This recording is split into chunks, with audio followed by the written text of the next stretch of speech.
अचार नहीं, समाचार से बनता है आज तक। सबसे तेज इसरो वक्त वक्त पर अपने काम, कामयाबी और काबिलियत के दम पर अपना लोहा मनवाता रहा है। इसी कड़ी में पहले इसरो ने ब्राजील और ऑस्ट्रेलिया की सैटेलाइट की सफल लॉन्चिंग कराई और अब इसरो इटली के साथ ऐसे ही करार की ओर आगे बढ़ रहा है। दरअसल इटली की अंतरिक्ष एजेंसी एएसआई और इसरो के बीच एक वर्चुअल मोड बैठक हुई। इस दौरान दोनों के बीच इंटरनेशनल पार्टनरशिप को मजबूत करने पर बात की गई। इस दौरान इसरो की ओर से बैठक का प्रतिनिधित्व खुद इसरो प्रमुख और अंतरिक्ष विभाग के सचिव के सिवन ने किया, तो एएसआई की ओर से अध्यक्ष जियोर्जियो सिकोसिया ने इसका नेतृत्व किया। बैठक के बाद इसरो ने बाकायदा इस पर बयान जारी किया और कहा कि भारत ने हमेशा माना है कि स्पेस राष्ट्रीय विचारों से परे है, जिसे केवल इंटरनेशनल पार्टनरशिप के सहयोग से ही संबोधित किया जा सकता है। दोनों पक्षों ने जारी सहयोग की समीक्षा की और पृथ्वी अवलोकन, अंतरिक्ष विज्ञान, रोबोटिक और ह्यूमन रिसर्च में सहयोग की संभावनाओं का पता लगाने के लिए अधिक से अधिक विषयगत कार्य समूह बनाने पर सहमति जताई है।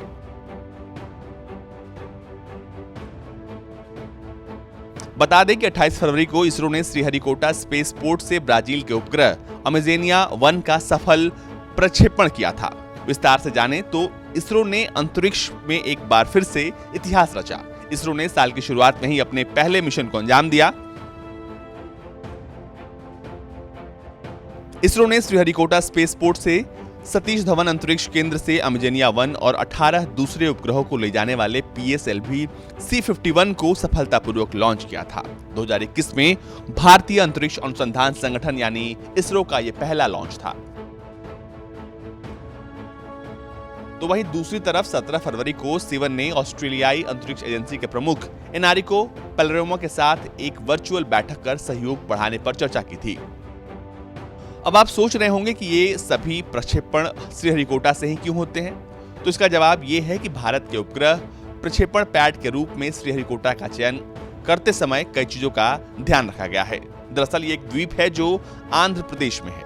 इसकी भौगोलिक स्थिति इसकी ताकत है।